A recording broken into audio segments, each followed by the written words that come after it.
Hi, and welcome to my review and discussion video for Maybe Someday by Colleen Hoover.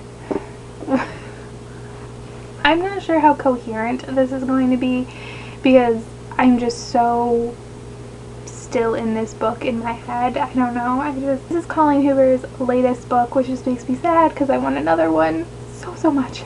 And it is about a girl named Sydney, and she finds out that her boyfriend is cheating on her with her roommate and best friend. So she ends up moving in with a neighbor who's a musician, and they start like writing lyrics together, and he has a girlfriend, but they are attracted to each other, and just chaos ensues.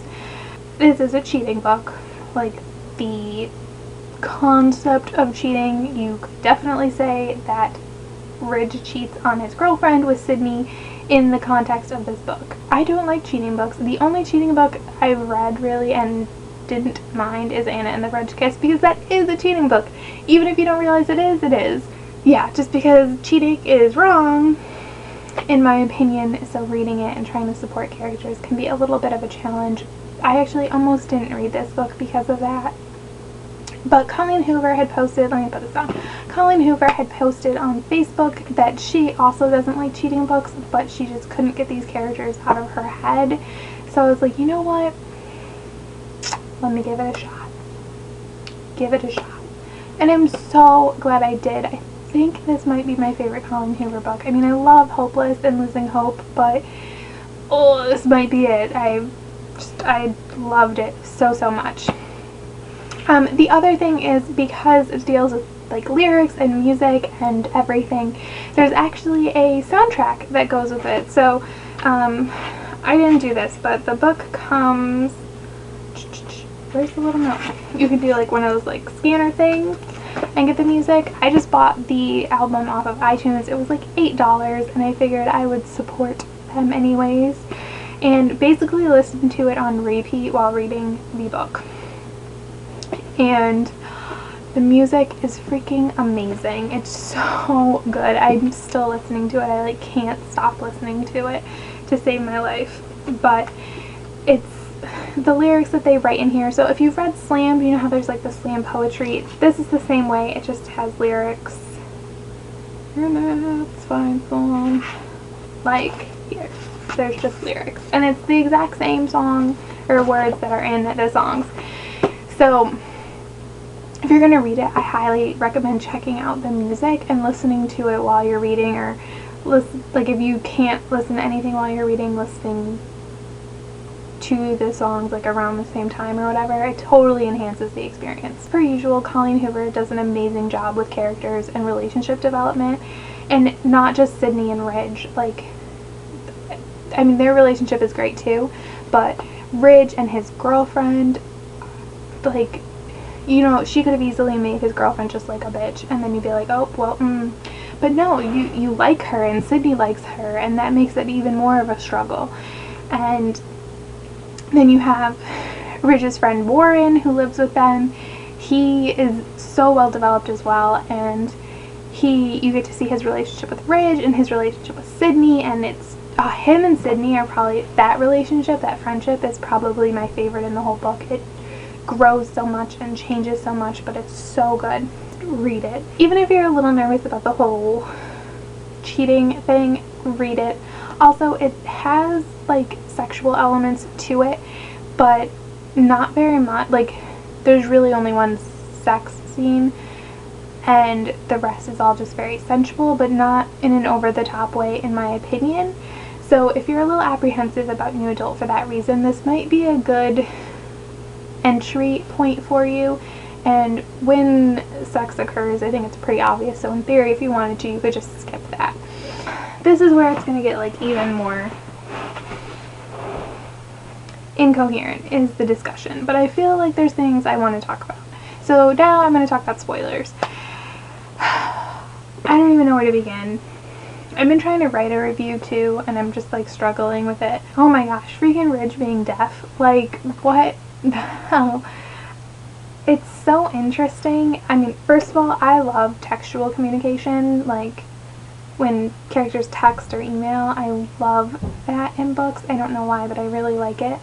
So these characters were basically forced to communicate that way. So of course I loved it. And I just liked how him being deaf like enhanced their relationship in different ways, and how they both handled it. And when he finally spoke at the end to her, I was just, oh, that's when I lost it, because it meant so much, because he was willing to finally get over like his issues from his childhood and everything for her. That was just amazing. Warren. Love Warren. I know some people might be bothered by him a little bit because of the way he treats Sydney sometimes, but it doesn't bother me at all. I think it's really true. Like, here's his best friend who he cares about a lot, and he can see his best friend making a mistake, or what he perceives to be a mistake, and he just wants to protect his friend. So I understand why he treated Sydney the way that he did. And I mean, the minute things changed, like, he was totally there for her. And it wasn't that he didn't want to be a good friend to her, but his friendship to Ridge and Maggie came first. So completely understand, completely love him.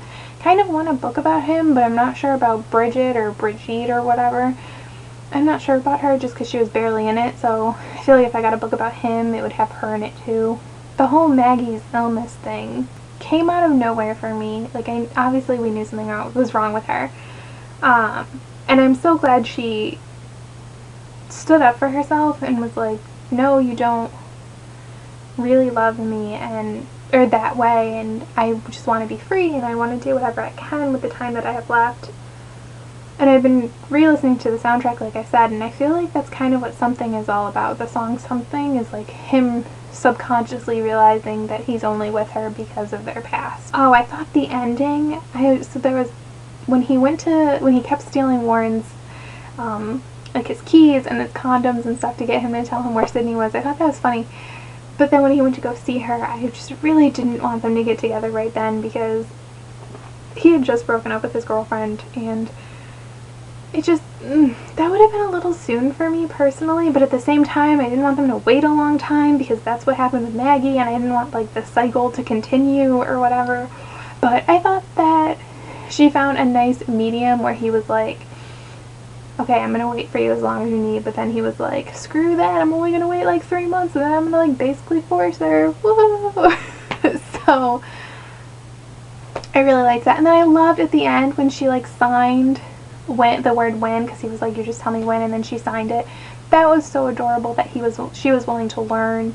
I was waiting for her to learn sign language like the whole freaking book. I was like, gonna learn any sign language, and then she did, so that was good. I just really, really love this. There's more things, but I feel like that's the best I can do coherently, and I don't want this to turn into like a 20-minute video. So if you have read Maybe Someday, let me know what you thought of it down in the comments. As usual, try to stay away from spoilers if you can. It'd be kind of cool if YouTube could like let you hide spoilers like you can on like Goodreads and stuff, but YouTube, get on that. But yeah, just let me know what you thought, good or bad. I haven't really heard any bad things about it, so, which is a little unusual. I feel like books usually have, somebody has something bad to say about it. So if that's you, let me know. And thanks for watching. Bye!